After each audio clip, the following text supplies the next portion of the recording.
Who taught you to make this? His voice was so quiet I almost missed it over the dining room's ambient music. But something in the way he said it, measured, controlled, like a man trying not to break something fragile, made every instinct I had scream run. I stood beside table 12 in my stained apron, staring at the empty plate between us, and tried to remember how to form words. Like always, I was just the ghost behind the pass. My food hit the white tablecloth, but my name never did.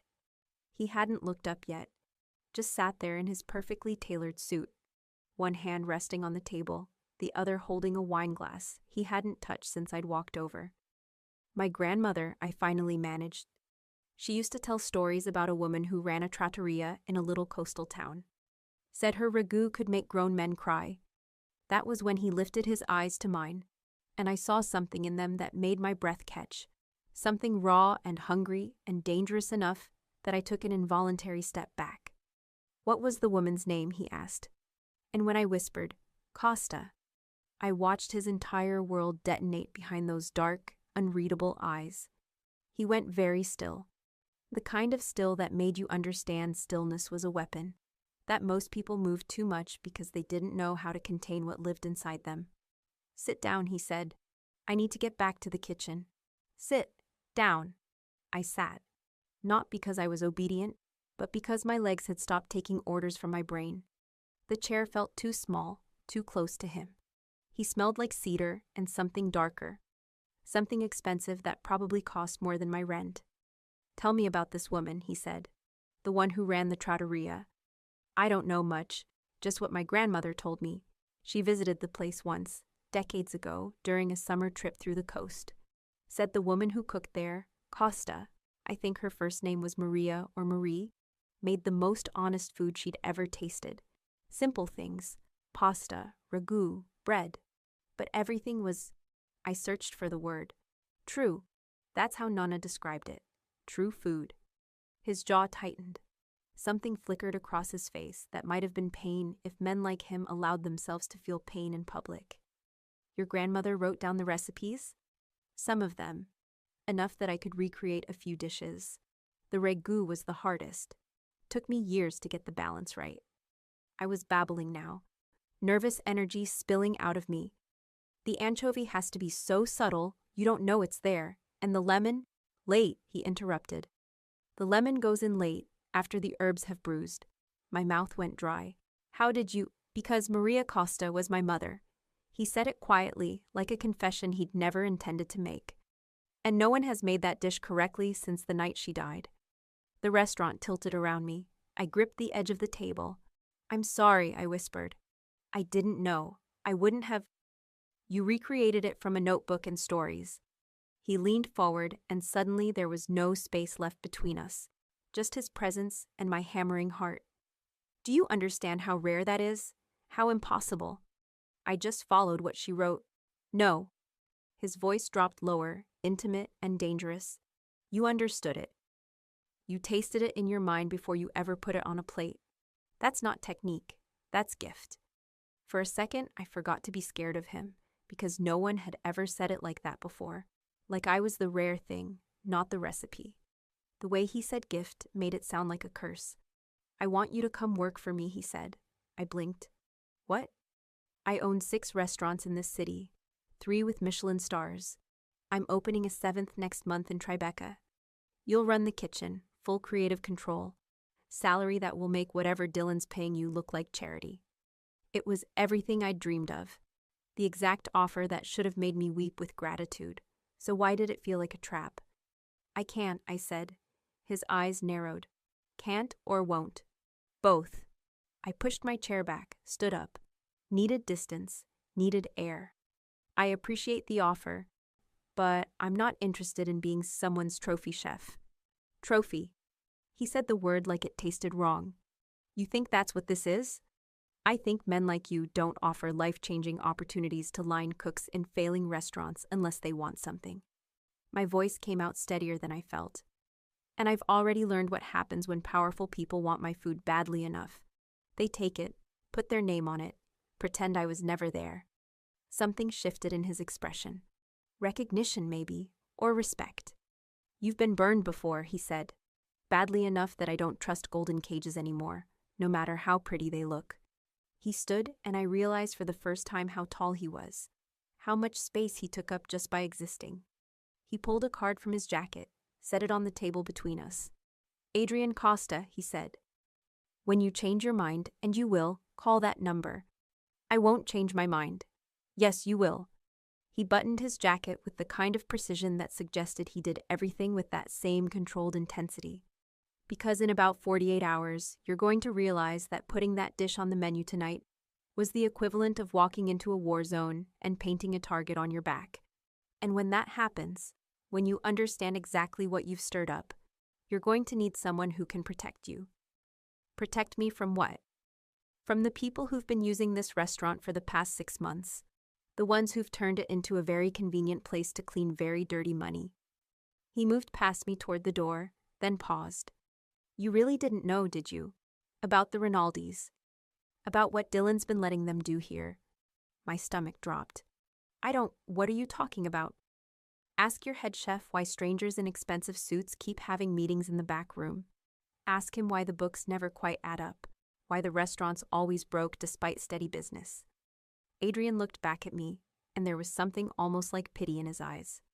You cooked something beautiful tonight, Mia, but you cooked it in the wrong kitchen, and now the wrong people know you exist. So when everything falls apart, call me. He left before I could respond. Just walked out into the night like he hadn't just blown my entire world apart. I stood there, holding his card, my hands shaking. Dylan appeared from the kitchen, face flushed with whatever he'd been drinking. What did he say to you? He liked the dish. That's Adrian fucking Costa. He doesn't like things, Mia. He either buries them or buys them. Dylan grabbed my arm, hard enough to hurt. What did he say? I yanked free. He offered me a job. I said no. You said... Dylan's laugh was sharp, slightly unhinged. Jesus Christ, do you have any idea what you've done? Do you know who he is? What he controls? He's just another rich guy who thinks he's not just anything. He's the man who decides which restaurants thrive and which ones quietly close. He's the reason half the waterfront belongs to his empire. Dylan ran a hand through his hair. And you just told him no, after cooking his dead mother's signature dish, after fuck. What are you so afraid of? He looked at me like I was impossibly naive. Everything. I'm afraid of everything now. He walked away before I could ask what he meant. I went back to the kitchen, cleaned my station, tried to pretend my hands weren't still shaking. But I couldn't stop thinking about the way Adrian had looked at me when I'd said the name Costa. Like I'd reached inside his chest and touched something he'd thought was dead. And I couldn't stop thinking about his warning. The wrong people know you exist. I went home that night to my cramped apartment in Queens, double-checked the locks, and tried to sleep. I didn't manage more than an hour, because when I finally did drift off, I dreamed of a man with dark eyes who tasted my food like a prayer, and woke up knowing that whether I'd wanted to or not, I'd just walked into something I couldn't walk back out of. I thought I'd just written a special on the board. I didn't realize I'd written my own death warrant. The men in suits started showing up the next morning. I noticed them during prep, when I was breaking down a case of mushrooms and trying not to think about Adrian Costa's warning. 2 of them sat at the bar nursing espressos they barely touched, watching the kitchen through the pass like they were inventorying assets instead of enjoying caffeine. Who are they? I asked Marco, keeping my voice low. Investors, he said too quickly. Since when do we have investors? Since Dylan needed money to keep the lights on. His shoulders tightened. Don't ask questions, Mia. It's better if you don't ask questions. I'd never been good at better if you don't ask. By noon, the knot in my stomach had pulled tight enough that I abandoned prep and went looking for Dylan. I found him in his office with a man in an expensive, aggressively forgettable suit. The kind of face you lost as soon as you looked away, which somehow made him more threatening. Mia, Dylan's voice was clipped. We're in a meeting. It'll take 2 minutes, I said. I just need to talk about the menu. The stranger looked up, and the way his gaze slid over me made my skin crawl. You're the one who made that pasta last night, the special. It wasn't a question. Yes, I said carefully. Interesting dish, he said. Very traditional. Dylan tells me you've got a notebook. Family recipes. That true? Every instinct I had went straight to my bag where Nana's notebook lived, wrapped in plastic and never out of reach. Some recipes, I said. Yes. I'd love to see them sometime. His smile didn't touch his eyes. We're always looking for authentic concepts for new ventures. He handed Dylan a folder. Think about what we discussed. You've got until Friday. The second the door closed behind him, I rounded on Dylan. Who the hell was that? A friend, he said, already reaching for the whiskey bottle. You're a terrible liar. What did Adrian mean last night? About the Rinaldis? About this place being used to? Dylan grabbed my arm and yanked me fully into the office, slamming the door. You need to shut your mouth about things you don't understand, then help me understand. You really want it? His laugh came out thin. He poured 3 fingers of whiskey, even though it was barely past noon. His hand shook. The restaurant was dying. We were 2 months from closing. They offered me a deal, keep the doors open, keep everyone employed. And all I had to do was look the other way while they ran money through the books. My stomach turned. You're laundering money. I'm keeping people employed, including you. He knocked back the drink. Don't act so righteous. You've been cashing checks paid with dirty money for 6 months. And now? And now you cooked something that made Adrian Costa sit up and look. The Rinaldis don't like surprises. They've been watching you all morning, trying to decide if you're an asset they can own or a problem they need to eliminate. The room tilted. I don't know anything. You know this place is dirty. You know who I'm working with. Worst of all, Costa knows you exist, which means they have to assume you're already talking to him. He finally met my eyes, and for once there was no bluster there, just fear. They're going to test you, Mia. Soon, and if you fail that test, I can't protect you. How am I supposed to pass a test I don't even understand? You don't. He poured again, hands still shaking. If you were smart, you'd disappear. Take Costa's job offer. Get out before they decide you're more trouble than you're worth. I can't just walk out. My rent doesn't pay itself. Then keep your head down and pray Vincent Rinaldi decides you're useful. His laugh cracked. Personally, I'd pick disappearing. I left his office feeling like I'd swallowed glass. The men at the bar watched me walk back through the dining room. One of them smiled like he already knew which way my test would go. I put my head down and went back to prep, hands shaking so badly I nearly filleted my own thumb instead of the branzino. Adrian showed up an hour before service. Not during the rush this time. Early enough that the kitchen was mine, quiet except for the chop of my knife and the low simmer of stock. I was slicing fennel paper thin when the hairs on the back of my neck rose. I looked up. He leaned against the door frame like he owned the place. Dark suit immaculate, tie loose at his throat, watching me with an intensity that made my hands falter. You can't keep doing that, I said, forcing my attention back to the knife. Showing up unannounced. It's distracting. Good. His voice wrapped around the word. I want you distracted. I want you thinking about me instead of whatever Dylan told you this morning that has you trying not to cut your own hand. My jaw tightened. He told me enough. And yet you're still here. Where else am I supposed to go? I can't just walk out and hope my rent pays itself. He pushed off the door frame, and the kitchen somehow shrank around him. The smell of him, cedar, smoke, expensive and dark, wrapped around me. You could have called me, he said. I didn't even have your number. He pulled out his phone, typed, then held it out. Now you do. And if anyone, mentions your notebook or tries to discuss opportunities again, you call me, immediately. Understood? I stared at the contact name. Adrian. Simple. Dangerous. I can't keep running to you every time something goes wrong, I said. Yes, he said softly. You can. That's what protection looks like. I didn't ask for your protection. You did, he replied. The minute you put that dish on the board and dragged my mother's ghost into this kitchen. You just didn't know it yet. My chest ached. This is insane. This is what happens when you cook on a battlefield and pretend the blood on the floor is just spilled sauce. That's not my fault. It isn't. That's why I'm going to fix it. He circled the station, slow and sure, until he was behind me. I felt the warmth of him at my back, his palm bracing lightly on the counter beside my hip. The fennel, he said. Show me. I just did. Show me how you do it. Teach me. My fingers trembled as I positioned the bulb. The first slice came out ragged. You're not breathing, he murmured near my ear. Not properly. I am breathing. You're holding your breath every time I move. His other hand settled on my hip, light but unmistakable. Relax. I can't relax when I'm what? His thumb brushed the strip of skin between my jeans and my coat. A casual touch that felt anything but. Close enough to feel how fast your heart's beating.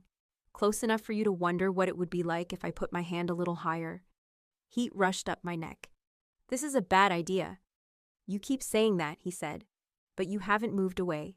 Because I couldn't. Because my body had betrayed me completely. Pulse racing, thighs tensing, heat coiling low. Tell me what they did, he said quietly. The Rinaldis, Dylan. Water hissed on the stove. My voice felt too small. Men came this morning, suits. One of them asked about my recipes, about Nana's notebook, called it an asset. Dylan finally admitted they've been using this place to launder money.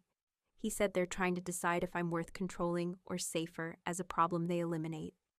Adrian went very still behind me. The good kind of still, the contained, dangerous kind. When, he asked. Today. He said they're going to test me, soon, that he can't protect me if I fail. And he's right. Adrian's hand left my hip, but I could still feel the imprint. He stepped around to face me, bracing his hands on the counter on either side of my cutting board, caging me in. You should have called me the second they mentioned your notebook. I just told you I didn't have your number. You do now. His gaze pinned me. From this point on, you don't handle them alone. If they corner you, you stall. If they push, you lie. And when things get too hot, you call me. That's your plan? Call me? For now, he said, while I decide how loud a message Vincent Rinaldi needs. For a crime lord, you're not very reassuring. For a line cook, you're not very grateful. His mouth quirked, and against my will, something inside me loosened. The Rinaldis think you're either my spy or my weakness, he went on. They're going to test you, corner you, offer you safety in exchange for your recipes, your loyalty, your silence. And if you flinch the wrong way, they will take everything and leave you with nothing. So what am I supposed to do? My voice dropped. How do I pass a test I don't understand? You already did. His eyes darkened. Tonight, when they try to pull you to their table, you're going to walk to mine instead. You're going to let me claim you in front of them. And Vincent Rinaldi is going to learn to live with it. Service was chaos before the first ticket even hit the pass. Not because of the food. That part was muscle memory by now. But because the second the doors opened, the air in the dining room changed. The suits at the bar were back, multiplied. Servers moved with the tight, brittle caution of people crossing a minefield. Every time I glanced up, I caught shards of something dangerous glinting just beyond the kitchen doors. Full house tonight, Marco muttered. Lucky us, I said, but my mouth was dry. Half an hour into service, the noise in the dining room dropped the way it had the night before, like someone had turned down a dial none of us could see. I didn't have to look to know Adrian had arrived, but I did look and saw him being led to a table with a clear view of the kitchen. Not alone this time. 3 men in dark suits flanked him, the kind of men who scanned exits and corners without moving their heads. 2 tables over, another party was seated. 3 men in lighter suits, laughing too loudly, their smiles a shade too sharp. Marco went pale. That's Vincent Rinaldi, he whispered. And his brothers. My stomach dropped. Of course, I tried to focus on the tickets, but I could feel them out there, the Rinaldis and Adrian, 2 centers of gravity warping the room around them. Mia, Dylan appeared at my station, his face shiny with sweat. They want to meet you, after service. No, he blinked. What? I said no, I'm busy. I slid 2 plates into the window. Tell them I'm working. You can't refuse Vincent Rinaldi. Watch me. Mia, please. His voice cracked. If you refuse, they'll assume. Assume what? That I have basic self-preservation instincts? That you've already chosen Costa. His breath hitched. They want to talk about opportunities, about your recipes.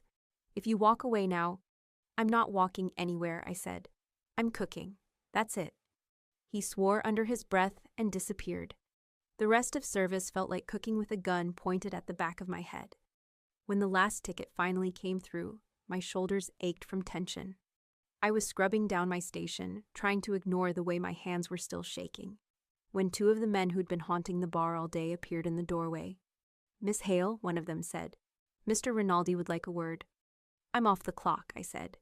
"He can make a reservation like everyone else." It wasn't a request. They stepped inside, blocking the back exit. The kitchen suddenly felt like a cage. My phone buzzed in my pocket. Unknown number, back exit or front. I swallowed. "Who is this?" I typed. A beat. Then, "Costa. Answer the question." "Back is blocked," I wrote, fingers clumsy. "Two of Rinaldi's guys. They want me to go to his table." Another bubble. "Of course they do. Listen to me very carefully, Mia. You are going to walk out through the front. You're going to walk straight to my table. Don't stop. Don't look at them. Don't answer any questions. Understood?" My heart hammered. "And if they try to stop me, they won't. Not in front of me." I shoved the phone back in my pocket and turned to the two men. "The front," I said. "I need to check on a table." "Mr. Rinaldi is waiting," one of them said, stepping sideways to block the swinging door. "Then he'll have to keep waiting," I said, louder than necessary. "I have a customer complaint to deal with." Marco glanced up, eyes wide. I held his gaze for half a second, then pushed through the kitchen doors before I could lose my nerve. The dining room went quiet the second I stepped out. Not silent, but close. Enough that I could hear my own heartbeat. Vincent Rinaldi sat at a corner table, smiling like a man who was used to being the center of gravity. His brothers flanked him. Two of his men stood behind their chairs. Adrian sat 3 tables away, his back to the window, his gaze already locked on me. "Miss Hale," Vincent's voice carried easily. "Please, join us." Every instinct I had screamed, "Don't." "I'm sorry," I said, forcing my legs to move. "But I already have plans." "Oh?" Vincent's smile sharpened. "With who?" "Me," Adrian said. He stood, and the entire room seemed to hold its breath. "Adrian," Vincent tilted his head, still smiling. "I didn't realize the chef was yours." "Now you do." Adrian stepped away from his table, closing the distance between us with unhurried, lethal grace. He stopped at my side, his hand settling low on my back. The touch was possessive and deliberate and sent a bolt of heat straight through me. "Don't you, Mia." This was the test. Vincent watching, Dylan watching, Marco, the servers, the barflies, everyone. I'd spent years pretending I was part of the furniture. Tonight, I walked straight into the spotlight on purpose. I could deny it, step away, tell them I wasn't anyone's. Or I could lean into the only protection anyone was offering me. "Yes," I heard myself say. My voice didn't shake. I have no idea how. "I do." Adrian's hand tightened, just briefly, like a silent good girl. "We just wanted to discuss a business opportunity," Vincent said, his smile gone thin. "It seems a shame to waste such talent on—" "There is no business opportunity," Adrian said. His voice had gone quiet and cold. "Miss Hale works for me now." My throat closed. "What she does is none of your concern," he added. Vincent's eyes cooled. "Careful, Adrian. You're not the only one who appreciates fine food." "No," Adrian agreed. "But I'm the only one she'll be cooking for." For a moment, no one moved. Then Vincent laughed, the sound brittle around the edges. Well, far be it from me to get between a man and his investments. His gaze flicked over me, dismissive and assessing all at once. "Enjoy your evening, Miss Hale." I felt like I'd just been stamped with a brand. Adrian's hand stayed on my back as he guided me toward the door. The staff parted for us. No one said a word. We stepped out into the cold night air. I sucked in a breath that didn't feel like mine. "Get in the car," he said. A black sedan idled at the curb, all dark windows and quiet menace. "I need to go home," I said. My voice sounded thin. "Your apartment isn't safe." He opened the back door. "Get in," I hesitated. "You can't just decide." A crash shattered the air behind us. Glass, shouting, the sound of a chair hitting the floor. I flinched. Adrian moved without thinking, putting his body between me and the restaurant. "Now, Mia," he said, without looking at me. I got in. The door shut behind me, muffling the noise. A second later, he slid in beside me, gave a short nod to the driver, and the car pulled away from the curb. My hands shook against my thighs. "What just happened?" I asked. "Vincent Rinaldi just received a message he didn't like," Adrian said. His voice was calm again, but his jaw was clenched. "And he's throwing a tantrum. Because of me. Because of me." He turned to face me. "You did exactly what I needed you to do. You walked to my table. You let me claim you. Now Vincent knows that touching you means picking a fight with me." "That doesn't sound like it made things safer." "It did," he said. "For you. For Dylan's little money laundering operation, less so." I stared out the window. The waterfront slipped past, replaced by bridges and then the glittering teeth of Lower Manhattan. "I can't go back there, can I?" I asked quietly. "No." There was no hesitation. "Not to that restaurant, not to your apartment. Not while Vincent's angry and the feds are circling and every two-bit snitch in the city knows your name." Panic fluttered in my chest. "Then where?" "With me," he said simply. "Until I sort this out." "In your penthouse," I said. Like if I named it, it would sound more ridiculous. "In my penthouse." A corner of his mouth lifted. It wasn't quite a smile. "You'll be safe there. No one gets in without going through me first." "This is insane. This is survival." His gaze held mine, dark and steady. "You walked to my table tonight, Mia. You made a choice. Let me make sure you live long enough not to regret it." I looked away, watched the light smear across the glass. "Just for tonight," I said. "One night to figure things out." His hand found mine on the seat between us, fingers wrapping around my own. "One night," he agreed, his voice low. "And then we decide what happens next." The city rose up around us, bright and indifferent, as the car carried me toward a life I hadn't meant to choose, and a man I definitely hadn't meant to belong to. But I'd written the special on the board, and now I was living with the consequences. His penthouse was everything I'd expected, and nothing I was prepared for. Floor-to-ceiling windows overlooking the Hudson, furniture that probably cost more than I'd earned in my entire life, and a kitchen, God, the kitchen, that made my fingers itch with the need to touch everything. Professional-grade range, marble countertops, a knife block that held blades I'd only ever seen in culinary magazines. "You can sleep in the guest room," Adrian said, shrugging off his jacket. "Second door on the left. There's clothes in the closet that should fit. I keep basics for staff who work late." "Staff," I repeated, trying to focus on anything other than the way his shoulders moved as he loosened his tie. "Is that what I am now?" "No, you're—" He paused, looking at me with an expression I couldn't read. "You're someone I need to keep safe. There's a difference." The way he said need made heat curl low in my stomach. I walked to the windows, needed distance from him, and the way he made every room feel smaller just by existing in it. The city sprawled below us, glittering and dangerous and completely indifferent to the fact that my entire life had just imploded. "I can't hide here forever," I said. "No. But you can stay here long enough for me to handle the Rinaldi problem." "Handle how?" "That's not something you need to worry about." I turned to face him. "If you're going to make decisions about my life, I deserve to know what those decisions are." "Fair enough." He poured 2 glasses of whiskey, handed me one. Our fingers brushed, and I felt that touch all the way to my bones. "Vincent Rinaldi has been using Dylan's restaurant because it's small enough to fly under the radar, but legitimate enough to clean moderate amounts of cash.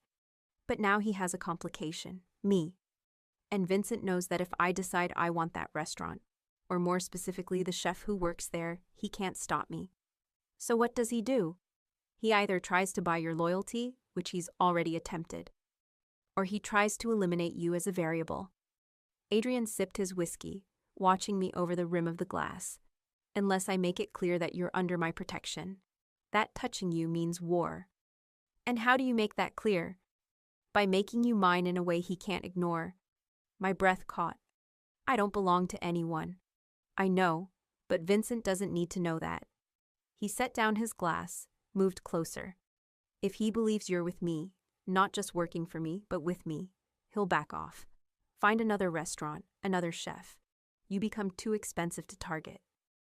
You want me to pretend to be your girlfriend. I want you to let me protect you. How we frame that protection is negotiable. He stopped directly in front of me, close enough that I had to tilt my head back to meet his eyes. But it needs to be convincing. Vincent has to believe that hurting you would cost him everything. I should have stepped back, should have put space between us. Instead, I found myself asking, how convincing? Something dark flickered in his expression. Convincing enough that when I touch you in public, you don't flinch. Convincing enough that you look at me the way you did in the kitchen, like you hate how much you want this. Don't lie. His hand came up to cup my jaw, thumb brushing across my lower lip. Your body tells the truth even when your mouth won't. In the kitchen today, when I stood behind you, your pulse was racing here. His thumb moved to the hollow of my throat, pressed lightly, and your breath kept catching. You wanted me to touch you, wanted to know what would happen if you stopped fighting. My heart hammered against his touch. That doesn't mean it means you feel this too. This certainty that we're both about to cross a line we can't uncross. His other hand settled on my waist, and suddenly I was bracketed by him, surrounded by cedar and smoke and the kind of heat that had nothing to do with temperature. So here's what's going to happen. You're going to stay here. You're going to let me be seen with you. And when Vincent or his people are watching, you're going to let me touch you like you're mine.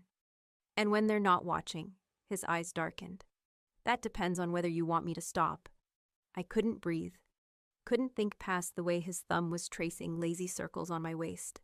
The way his body radiated heat that made me want to lean in instead of pull away.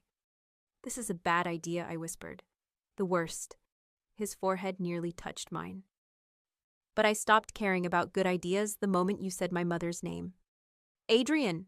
My phone rang, shattering the moment.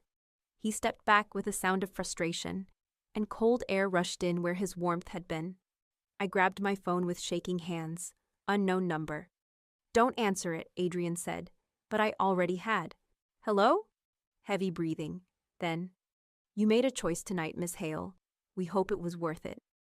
The line went dead. I stared at the phone, ice flooding my veins. Adrian took it from my nerveless fingers, looked at the screen. His expression went cold and deadly. They're sending a message, he said quietly, trying to scare you into second-guessing my protection. It's working. Good. Fear means you'll be careful. He pulled out his own phone, typed something. I'm having your apartment secured. If there's anything you need from there, my people will get it. Your people can't enter without your permission. Make a list. They'll bring everything here by morning. You've thought of everything. That's what I do. I control variables, eliminate threats, protect what's mine. He looked at me. And whether you've accepted it or not, Mia, you're mine now. The moment you walked to my table instead of Vincent's, you chose me. I chose survival. Same thing. Another text came through on my phone. Adrian looked at the screen and his jaw tightened. What? I asked. He held it up. A photo, Dylan's restaurant, flames visible through the windows. When, 20 minutes ago, his voice was frighteningly calm. Vincent's message is clear. Anyone associated with you is now a target. Dylan, the staff. Anyone who might convince you to come back. Nausea rolled through me. People could have been inside. No one was. I made sure the building was empty before. He stopped. I stared at him. Before what? Before I had it done. The room tilted. You burned down the restaurant. I removed a contaminated asset from play. He said it so matter-of-factly, like arson was just another business decision. Dylan made his choices. He brought the Rinaldis into that kitchen. Put you in danger, so I eliminated the problem. You can't just people's jobs, their livelihoods. We're built on dirty money and borrowed time. He moved closer, backing me against the window. You want to be angry? Fine, be angry, but understand this. I will burn down every building, ruin every person, destroy every obstacle between you and safety. Because that's what you do when you find something worth protecting. This is insane. For one awful second, I couldn't see a difference between Dylan selling my food and Adrian burning my life to the ground without asking. Just another powerful man rearranging the world because he could and expecting me to be grateful. This is obsession. His hands framed my face, forcing me to look at him. I told you I wasn't like other men. I told you I'd burn the world down. You just didn't believe me. Adrian, do you know what your food tasted like? Like resurrection. Like proof that dead things can speak if someone listens carefully enough. His voice went rough. My mother's been gone 20 years. 20 years of eating food that meant nothing, tasted like nothing, was nothing. And then you put a plate in front of me and brought her back. Do you understand what that means? Do you understand why I'll never let you go? Tears burned my eyes. I'm not hurt. No, you're something worse. You're the woman who proved I could still feel something other than emptiness. And now that I've felt it, now that I know what it's like to taste something real, I can't go back. Won't go back. He kissed me then, hard and desperate and claiming, and I kissed him back because some part of me had been waiting for this since he'd stood behind me in the kitchen. His hands were in my hair, tilting my head back, and I could taste whiskey and need and something darker, the kind of hunger that had nothing to do with food and everything to do with the way we'd both been starving without knowing it. When he finally pulled back, we were both breathing hard. Stay, he said. Not just tonight. Stay until this is over, until you're safe. And then you decide. Open your restaurant with my investment, my protection, and your name on everything. Or walk away, and I'll make sure you have the resources to start fresh somewhere Vincent can't reach you. His thumb traced my swollen lower lip. But Mia, I'll never take credit for your work. Never steal what's yours. I'll just make sure no one else does either. Why? My voice came out broken. Why does it matter so much? Because you reached the part of me no enemy ever could, he said. The part I thought died with her, and I protect what's mine. I should have argued, should have demanded my independence. Instead, I pulled him back down and kissed him again, surrendering to the inevitable. I woke to sunlight and the smell of coffee. For a moment, I forgot where I was. Then memory crashed back, the restaurant burning, Vincent's threats, Adrian's kiss, the way I'd let him carry me to the guest room and tuck me in like I was something precious instead of a problem he'd inherited. I found him in the kitchen, dressed in dark slacks and a white shirt, sleeves rolled to his elbows, cooking. You're making breakfast, I said, surprised. My mother taught me. I don't do it often, but… He slid a plate across the counter. I thought you might be hungry. Eggs, toast, perfectly ripe fruit, simple food, executed with the kind of care that told you more about a person than any confession. I sat at the counter, aware of him watching me as I ate. Dylan's been arrested, he said after a moment. Federal agents picked him up this morning. Money laundering, tax evasion, conspiracy. He'll take a plea deal. Probably testify against Vincent. And me? Your name was kept out of it. As far as the investigation is concerned, you were just an employee who had no knowledge of illegal activity. Relief flooded through me, followed immediately by guilt. The rest of the staff will be fine. I've arranged for them to be placed in other restaurants, good ones. They'll land on their feet. Just like that. Just like that. Because I take care of what's mine. He leaned on the counter. And Mia, anyone who worked in that kitchen is connected to you, which means they're under my protection now.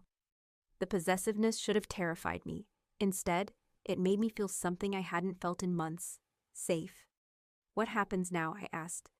Now we make Vincent believe you're not worth the trouble. That you're so deeply entangled with me that touching you would start a war he can't win. Adrian's phone buzzed. He glanced at it, frowned. And we start today. Vincent's hosting a charity gala tomorrow night. All the major players will be there. We're going. To a gala. To make a statement. To show him and everyone else exactly who you belong to. He looked up, met my eyes. You'll need a dress. I'll have something sent over. And Mia. What? When we're there, when people are watching, I'm going to touch you, hold you. Make it clear that you're mine, and you're going to let me. Understood?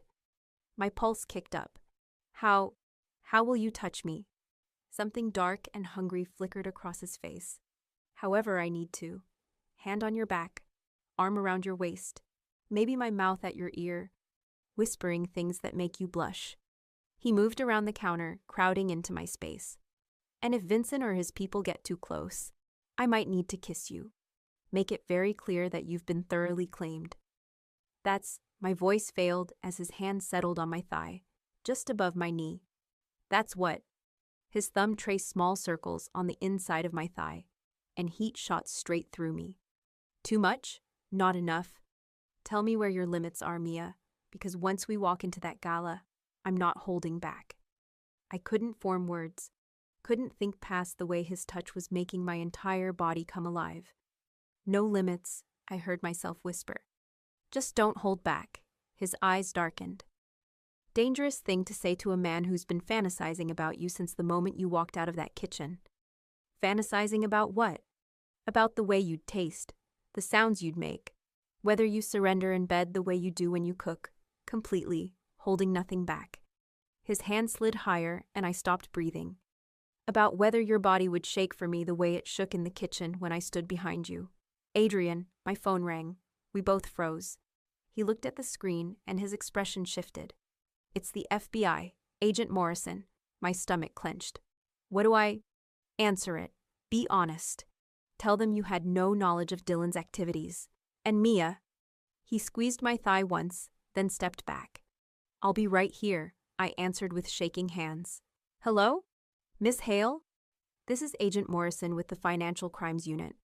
I'd like to ask you some questions about your former employer, Dylan Marks, and the Rinaldi organization. Okay. Were you aware that the restaurant was being used to launder money? No, I just cooked. I didn't handle the books or the business side. But you must have noticed unusual activity. Men in suits, meetings in the back room. I noticed, but I didn't know what it meant. Dylan said they were investors. And Adrian Costa, how long have you been involved with him? My eyes flew to Adrian. He nodded. We've been seeing each other for a few days, since he came into the restaurant. And he offered you a job? Yes, in his kitchens. I haven't decided yet. Miss Hale, I need to be clear with you. Adrian Costa is a person of interest in several ongoing investigations. Getting involved with him personally or professionally could complicate your life significantly. I understand. Do you?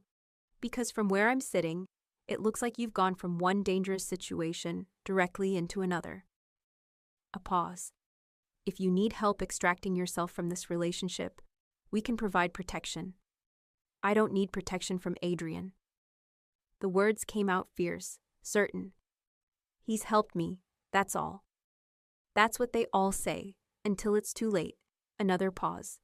We'll be in touch, Miss Hale. And if you remember anything about Dylan's activities or the Rinaldis, call me, day or night. She hung up. I set down the phone, my hands shaking. Adrian pulled me to my feet, into his arms. You did well. She thinks I'm making a mistake, getting involved with you. Maybe you are. His hand stroked down my back. But it's too late now. You've already chosen. Have I? You defended me to the FBI, told them you don't need protection from me. That's a choice, Mia. And Vincent heard it, because I guarantee the FBI isn't the only one monitoring your phone. I slid down my spine. They're listening? Probably, which means Vincent now knows exactly where your loyalties lie. He tilted my face up. You're mine, Mia, officially, publicly, and there's no taking it back. Good, I whispered, and meant it. Because maybe Agent Morrison was right. Maybe this was a mistake, but it was my mistake to make, and I was choosing him. The dress arrived that afternoon, champagne silk that clung to every curve and made me look like something out of a movie. Adrian came to the guest room while I was staring at myself in the mirror, hardly recognizing the woman looking back. You're beautiful, he said from the doorway. I turned, and the way he looked at me, like I was something he wanted to devour, made my breath catch. This dress is perfect. You're perfect. He moved closer, and I saw he'd changed too. Black tuxedo that made him look even more dangerous than usual. Tomorrow night, every man in that room is going to want you, and I'm going to make sure they all know you're untouchable. How? He stopped behind me, so we were both facing the mirror. His hand settled on my waist, and I watched our reflection, him dark and dangerous behind me wrapped in silk and trembling. Like this, he said, and pressed his mouth to the curve of my neck. Heat shot through me, His hands tightened on my waist as his lips traced up to the hollow behind my ear. And this. His teeth grazed my earlobe, and I made a sound I didn't recognize. Adrian, I'm going to touch you all night. Make you blush, make you shake, make everyone in that room understand exactly who you belong to. His mouth moved to my shoulder, and I watched in the mirror as my eyes went dark, as my body arched into his touch. And if Vincent even looks at you wrong, I'm going to kiss you until you forget your own name. I couldn't finish the sentence. Couldn't think past the way his hands were sliding up my ribcage, thumbs brushing just under my breasts. That's what, his eyes met mine in the mirror. Too much? Not enough, I breathed. His control snapped. He spun me around, backed me against the wall, and kissed me like he'd been starving for it. His hands were everywhere, in my hair, on my waist, sliding down my thighs, and I kissed him back just as desperately, all pretense of resistance burned away. When he finally pulled back, we were both shaking. Tomorrow, he said roughly, after the gala, after we've made our statement, I'm going to… What? Everything. He rested his forehead against mine. I'm going to prove every promise I've made to you. I want to learn you, Mia. Show me now, I whispered. No. He stepped back, and I could see the effort it cost him. Not yet. Not until after you've walked into that room on my arm and chosen me in front of everyone who matters. Because then there's no going back. Then you're mine completely. I'm already yours. I know. He smiled, dark and possessive. But I want the world to know it too. He left me standing there in champagne silk, aching and furious and more certain than I'd ever been that I was about to make a beautiful mistake. And I couldn't wait. The gala was held in a Manhattan hotel that probably cost more per night than I used to make in a month. Adrian's hand rested on the small of my back as we entered, possessive and warm through the silk of my dress. I felt every eye in the room turn toward us, assessing, calculating, wondering who I was and why Adrian Costa had brought me. Breathe, he murmured against my ear. You look like you're walking into a firing squad. Isn't that what this is? No. This is me showing the world what's mine. His hand slid lower, settling just above the curve of my hip, and reminding Vincent Rinaldi that some things are too expensive to touch. I spotted Vincent across the room almost immediately. He was holding court near the bar, surrounded by men in expensive suits who laughed too loudly at everything he said. When his eyes found me, his expression went cold. He's staring, I whispered. Good. Let him look. Adrian's thumb traced small circles on my hip, a touch just intimate enough to be noticed. Let him see exactly what he lost. A woman approached us, sleek, polished, wearing diamonds that could have paid off my culinary school debt 3 times over. Adrian, darling, I didn't know you were bringing a date. Her smile was sharp as broken glass. And who is this? Mia Heil, Adrian said, my chef, and my partner. The way he said partner made it clear he didn't mean only business. How modern. Her eyes raked over me. A chef. How delightfully bohemian. Mia's opening a restaurant, Adrian continued. His voice pitched just loud enough for nearby conversations to falter.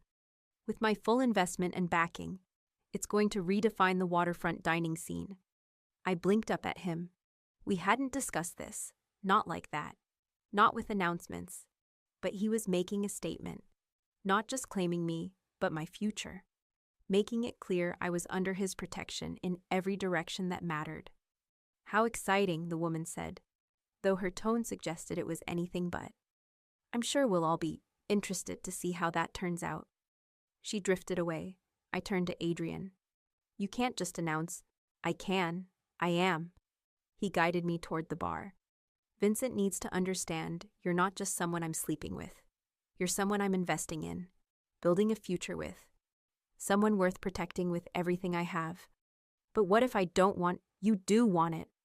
His gaze softened, just a fraction. You've wanted your own restaurant since before you could properly hold a knife. I'm just making sure you get it. He ordered champagne. When he handed me a glass, he turned, subtly bracketing me between his body and the bar, giving me a pocket of privacy in a room full of predators. You should have asked me first, I said. Would you have said yes? That's not the point. That's exactly the point. His fingers brushed my cheek, intimate and unapologetic. You're terrified of accepting help because the last time you trusted someone powerful, they stole from you. But I'm not him, Mia. And the sooner you believe that, the sooner we can stop pretending this is just protection. What else would it be? My voice came out softer than I meant it to. Mine, he said simply. Completely, not just for show. My breath caught. Around us, I could feel people watching, but Adrian didn't seem to care. His attention was a spotlight, burning away everything else. Adrian, Mr. Costa. A new voice, male, faintly amused. Adrian's expression shuddered as he turned, but his hand stayed on my face. Vincent Rinaldi stood 3 feet away, champagne in hand, smiling like a shark. Vincent, Adrian said coolly. Enjoying the evening? Very much. Though I have to say, I'm surprised to see Miss Hale here. Last I heard, she was between opportunities. Vincent's eyes slid to me. How fortunate that you found such generous patronage. Miss Hale is a genius, Adrian said. And geniuses deserve proper support. Something you clearly didn't understand when you had the chance. Had the chance? Vincent's smile tightened. I was offering her an opportunity. You were offering to own her. There's a difference. The air between them crackled. And you're not? Vincent asked. Because from where I'm standing, it looks like you simply put a prettier collar on her than I would have. Adrian's hand dropped from my face. He took 1 step forward. Vincent instinctively took 1 back. Let me be very clear, Adrian said quietly. Mia is mine. Her talent is hers. Her future restaurant will have her name on the lease, her recipes in the kitchen, and her vision in every dish. I'm the investor who makes sure she has the resources to succeed. You were the predator who wanted to strip her for parts. Semantics. No. Respect. His voice went colder. Something you've never understood. Which is why your restaurants serve garbage wrapped in marketing, and mine serve food that actually matters. Vincent's face darkened. You think you've won something here? Taking my chef? Burning my... He cut himself off, but the damage was done. Your what? Adrian asked mildly. Your money laundering front. That wasn't yours, Vincent. It was Dylan's. Dylan made his choices, just like you're making yours now.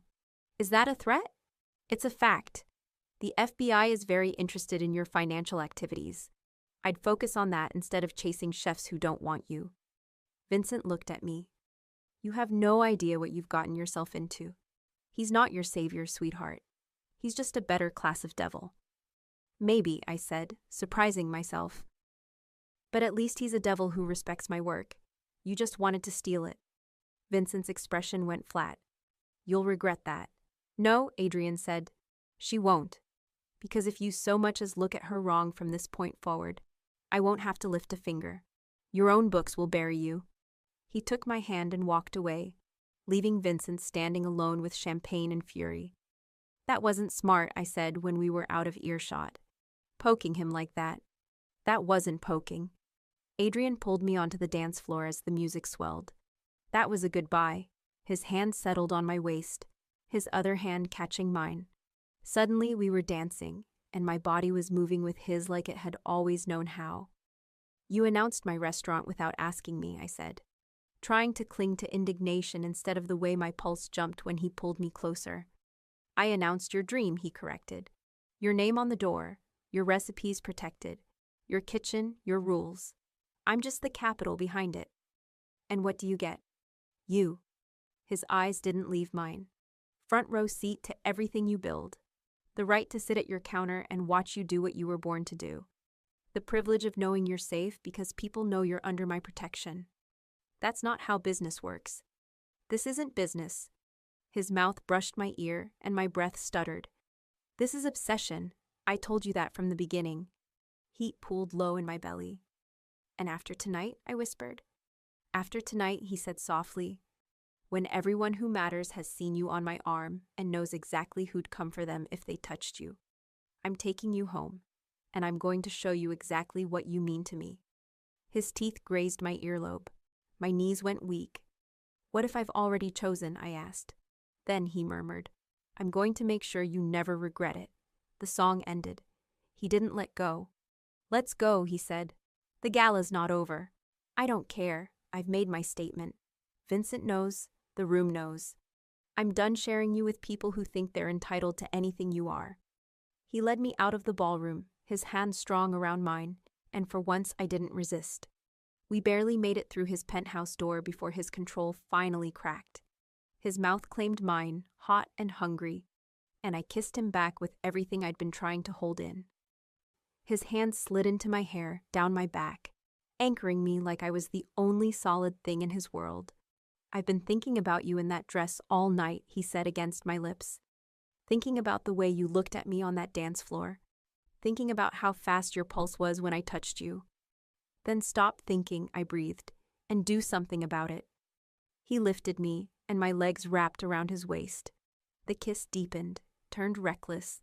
The city burned in lights beyond the glass.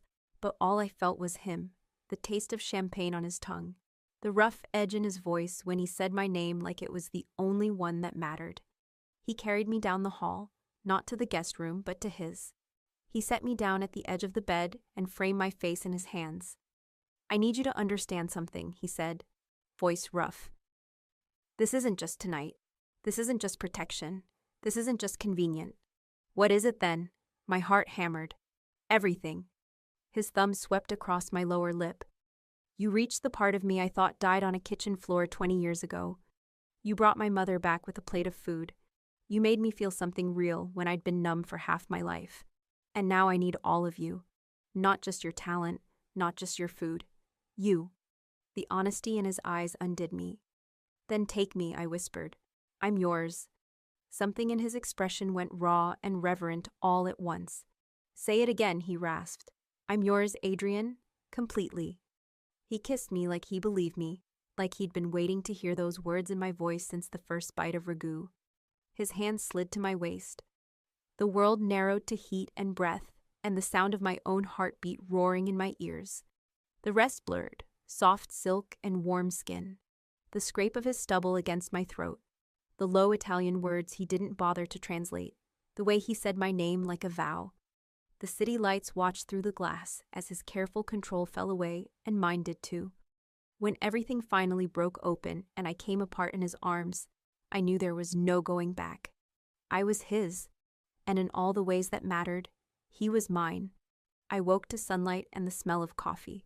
For a moment, I just lay there in his bed, limbs heavy and pleasantly sore, listening to the low murmur of a male voice from somewhere in the penthouse, Adrian's voice, and another, more clipped and professional. I pulled on his discarded shirt from the night before and padded out barefoot. Adrian stood at the stove, cooking eggs with his sleeves rolled and his tie nowhere in sight. A man in a dark suit sat at the counter with a laptop open, radiating lawyer energy. "Mia," Adrian said when he saw me. Something in his face softened. "Perfect timing. Come here." He slid a plate onto the counter and curved an arm around my waist as I reached his side, brushing a kiss over my temple like it was the easiest thing in the world. "This is Peter Flint, my attorney," he said. "Peter, this is Mia Hale." "Miss Hale." Peter stood and offered his hand. "Adrian's told me a lot about you. Congratulations on the new restaurant." "The what?" Adrian nudged the plate toward me. "Eat first, then we talk details." I sat because my knees weren't entirely trustworthy, and Peter began arranging documents on the counter. "These are the incorporation papers for Hale and Costa Hospitality Group," he said. "With you, Miss Hale, as majority owner and primary creative officer. Mr. Costa is listed as investor and silent partner.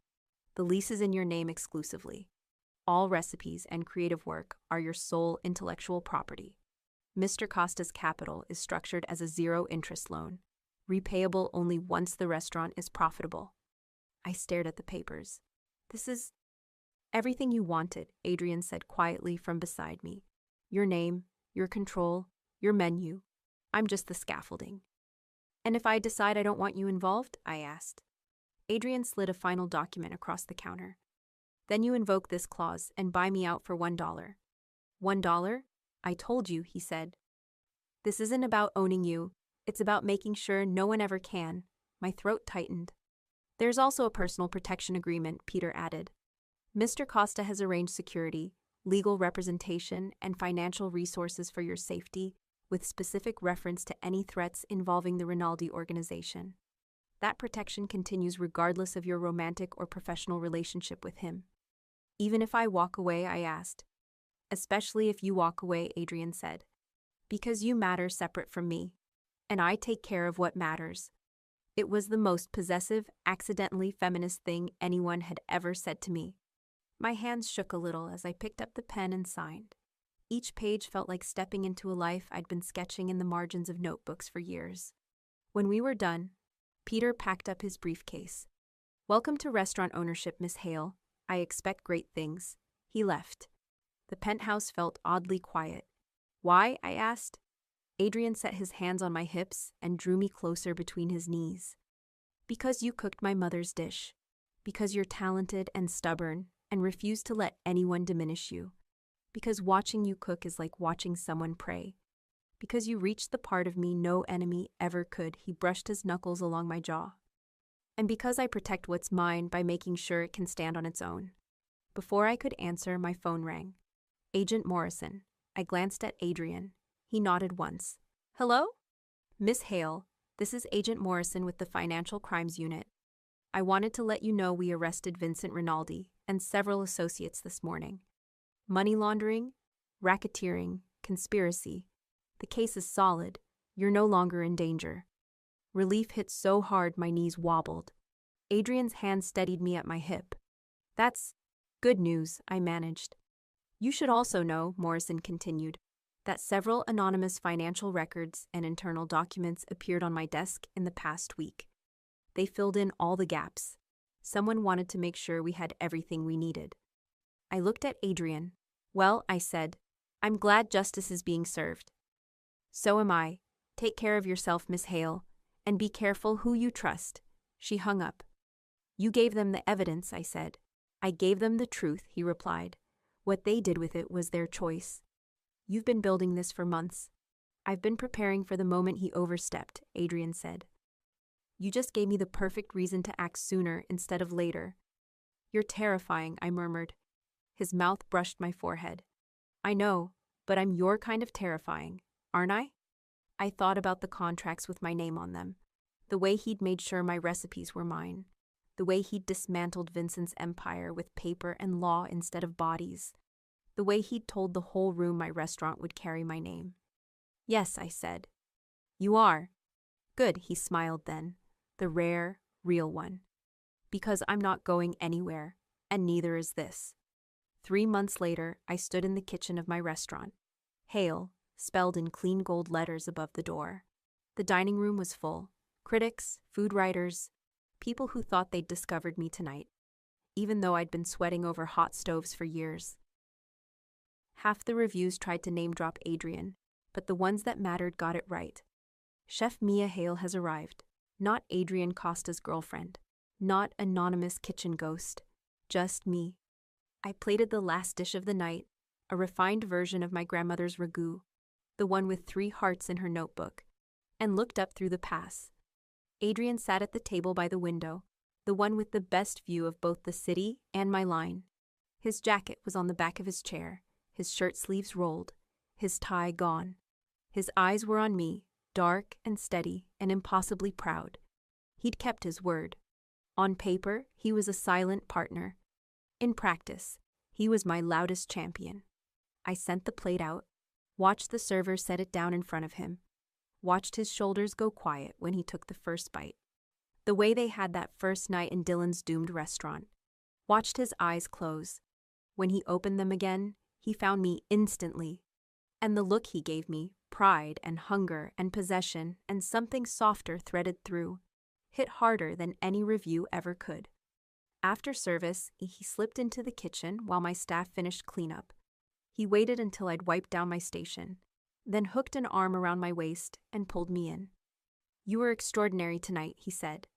"The food was good?" I asked, even though I'd seen the answer on his face. "The food was resurrection." He brushed his mouth over my hairline, just like always. Emotion crowded my throat. "Thank you for all of this. Thank me by cooking for me tomorrow, and the day after that, and every day after that." His voice was quiet, steady. That's the only contract I actually care about. That's a long time, Costa. That's forever, he tipped my chin up. And you know by now, I don't do anything halfway. I did know. I knew he was obsessive and possessive and ruthless in ways that would terrify most people. But I also knew he'd built me an empire and called it mine, had guarded my recipes like holy relics, had demolished my enemies with evidence instead of bullets, had loved my food so fiercely he'd learned to love me along with it. Forever sounds good, I said. He kissed me right there in my kitchen, the scent of garlic and lemon and seared fish hanging in the air, the city glittering beyond the glass. And I kissed him back, knowing I'd found something I hadn't even known I was searching for. Home. In a kitchen that was finally mine. With a man who'd burned down the world to keep me safe, but who'd never, ever put his name on my work. I'd written my own death sentence that night. I scribbled a special on the board. I just hadn't realized it would kill the old life where I was invisible and resurrect the one where I finally, fully belonged. Fully belonged. Fully belonged. Fully belonged. Fully belonged. Fully belonged. Fully belonged.